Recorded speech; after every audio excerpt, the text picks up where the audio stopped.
Hey, everybody. Welcome to season 2 of the Rich Marriage Podcast. We got our brother and sister here, Corey and Tabitha Davis. It's going to be awesome. We're really excited to have them. I'm really excited to have you. Thank you for tuning in.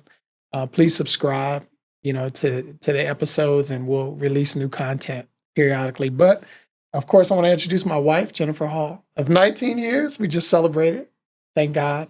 And so I'm very excited. It's my co-host.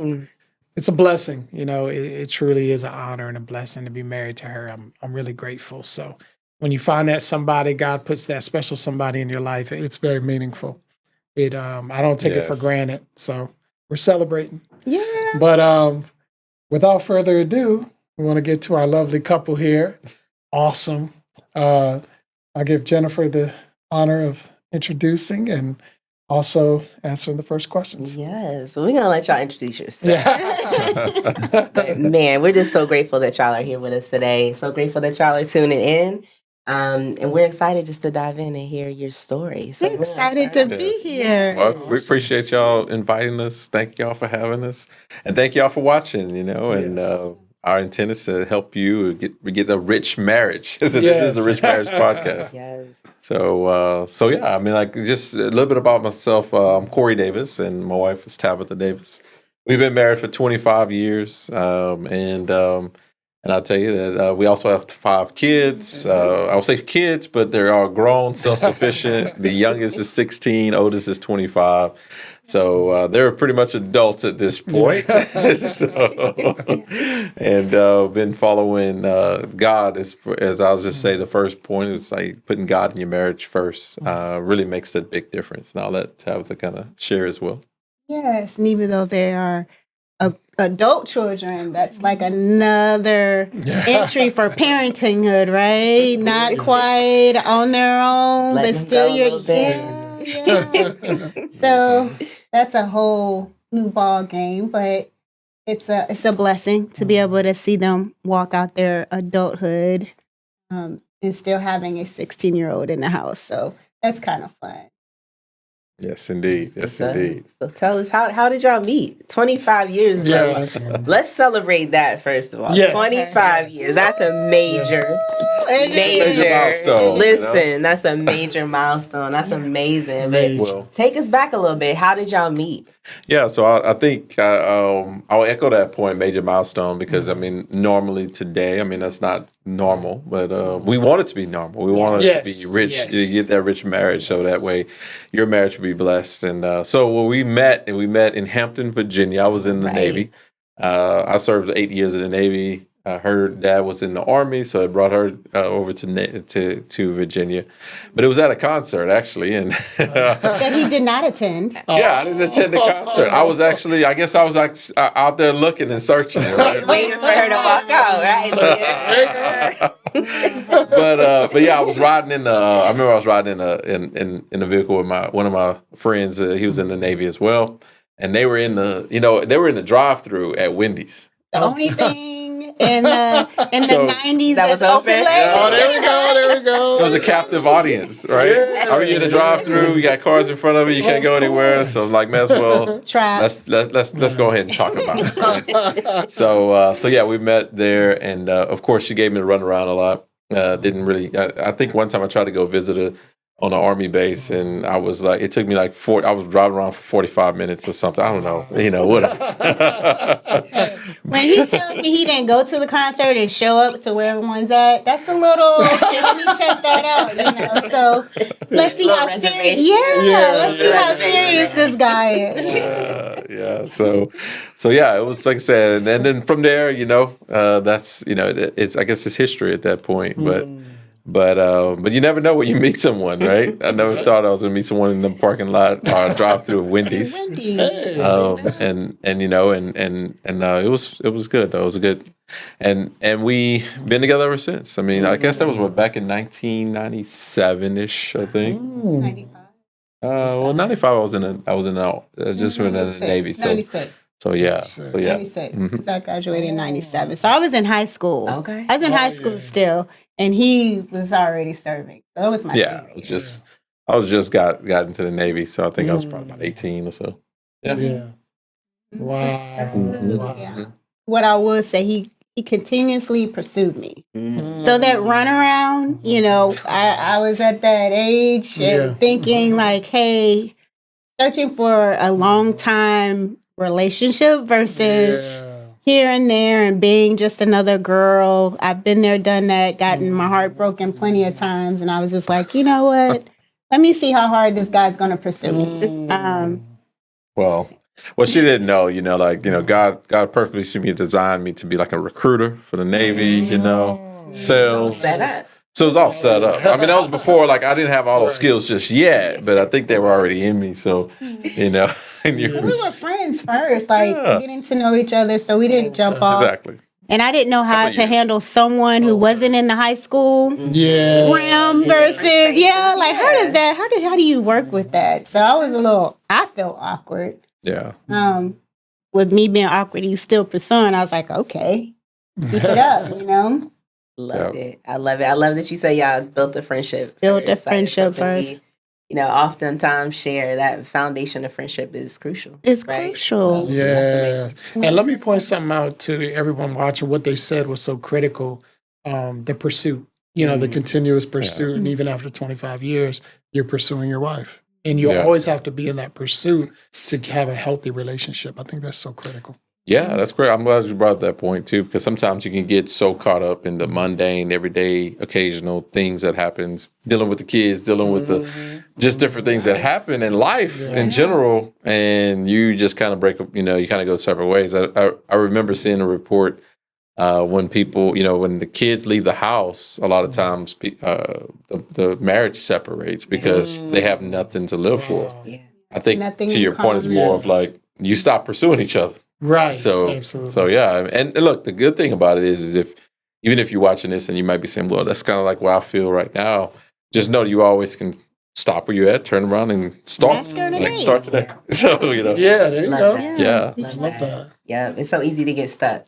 So I think it's so important to remind people of that, right? Like today's a new day. There's a new day. It's never too late. I don't care if you've been married 25, 30, 40 years. It's never too late to start today, to make that shift and get unstuck and start to build that rich marriage. And so I love that. Right. Love that y'all shared that. So what is your definition of rich marriage? We're going to talk more about the kids stuff. Don't worry, we're going to get there. Yeah. But what's your definition of rich marriage? We love to ask all our guests. So I was like thinking about it, like really pondering, like, what does that actually mean? Like, it is so like broad, right? Rich. Like, what is the foundation of that?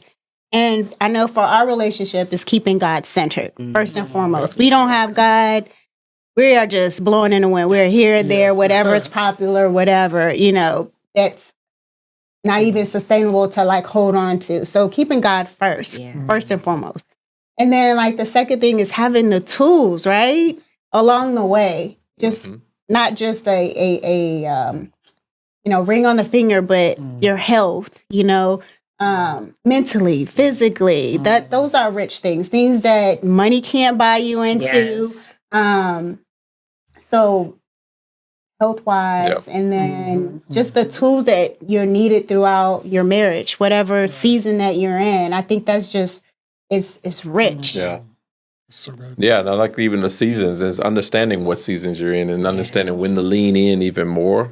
And having God in the center, you have your spiritual life, you have your physical life. I mean, as far as richness and anything that comes within that marriage. I think when you think about rich marriage, I think for me is like a marriage that's built on the foundation and principles of where like Christ love your wife as Christ loved the church. That's part of it. And then at the same time, or really most of it too. And then you also have everything else that comes along with it. I think it should be well-rounded, physically, mentally, spiritually connected, all those things. I love it. Yep. That's so good. Like you said, it is the beauty of it is that it is broad. Yeah. And we're very intentional about that. Like everybody's rich marriage looks different, right? Like we're able to glean from each other, and I'm so grateful for that. We're able to share, and I love that we're able to bring guests on and you're able to share.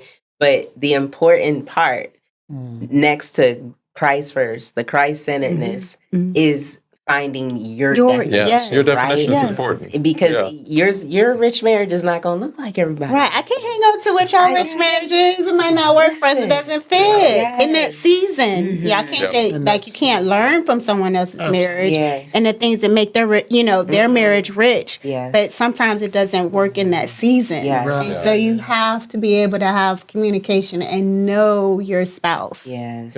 Continually, again, learning who Corey is. I need to know who this brother is in and out. Yeah. And I think, when I kind of think about rich marriage and getting your own definition of being what a rich marriage is, I kind of think about like, it was some years ago where I wrote down, I want to be a world-class father. I want to be world class. And what that did was that automatically made me ask a question in times where it was a lot of pressure. What would a world-class dad do? I love that. Wow. Like I remember one time, one of my daughters asked me to do something, and then I immediately went to that no, maybe type of thing that we do. Maybe it means no as well, right? And then I asked myself, they know. Yeah. Maybe. They get it. Then I asked myself, hey, what would a world-class dad do? Yeah. Well, a world-class dad will stop, and then we'll make sure that you fully understand what they want. And then maybe the world-class dad will just go ahead and do it. Yeah. So when I think about rich marriage, whatever your definition is, kind of think about if you were to make your own definition about it, then you can ask that question. Hey, what would a rich marriage look like? What would a rich marriage husband do in this moment? What would a rich marriage wife do in this moment? And then what it does, it makes you introspectively look within yourself and then come up with answers. And then you be better from that process. Love it. Love it. It makes me think about without vision, right? Our people perish, right? Yeah. And it's the same thing in our marriages, right? And without vision, right? Like whether you're going to call it rich, you call it whatever you want. Whatever you want. But without vision for it, you really don't have something to look toward. You don't have a blueprint. You don't have a map. You don't have anything to work toward to ask that question. Yeah. I don't know, right? And so it's a good place to start. It's a big accountability question, right? Yes. Like it makes you seek change. It's a good coaching question, I guess, to ask yourself, right? To pull from within, right? And kind of pull it out. But whatever that definition is for that person, hey, that's what that rich marriage is going to look like. And then it continuously changes, just like what Tabitha was talking about. We evolve and we think differently as we go, as we move through life. So I have one last question before this episode ends. I'm really curious for both of you to answer. Can marriage get better? Is your marriage better today, and can it get better tomorrow? Wow, good question. That's a good one. Yeah. I'll say yes, but I'll let you talk. Absolutely. I will hope so. That it gets better. Yes, indeed. Seasons, right? Yes. As you get older, I would hope the seasons are there. So can it get better? Yes. Do I expect my past to be like my future? Absolutely not. It doesn't make sense that my past is the same today. Yeah. Who I was in high school is not who I am. It's not the woman. It's not the mom. It's not the sister. It's not the daughter that I was then. I hope maturity will bring out like the best. And then the things that wasn't the best in me, I hope that we learn from it, right? And make that better. So yes, I would hope so.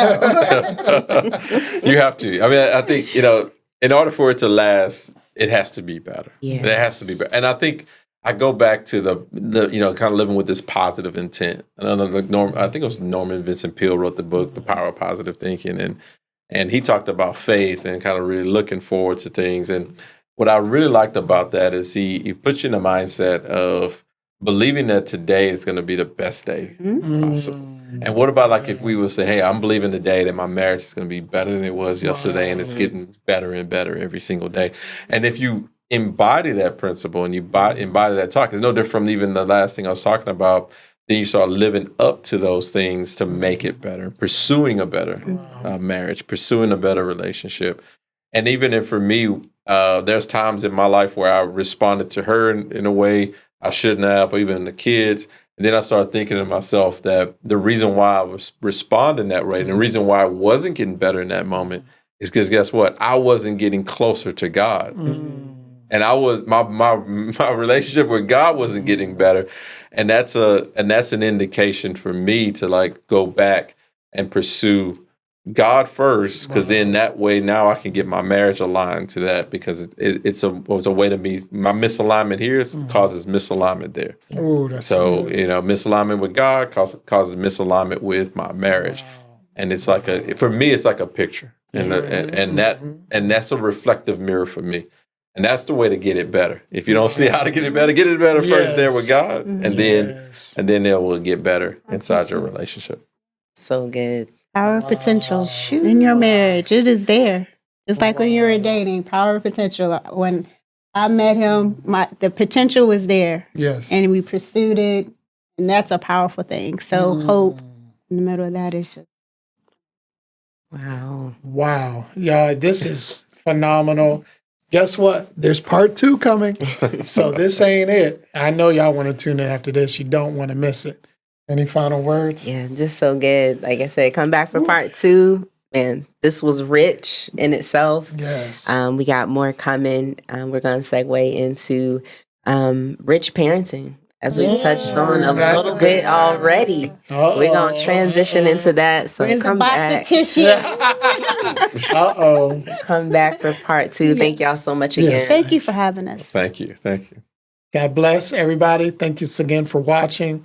Make sure to subscribe and share with somebody you love. Share with somebody that's in a marriage or even a relationship or pursuing one. A lot of people that we know, actually, interesting enough, are single that watch the Rich Marriage Podcast. They want to be equipped for the next level and what God has for them. But anyway, God bless y'all. Love y'all. Tune in next time. Rich Marriage Podcast.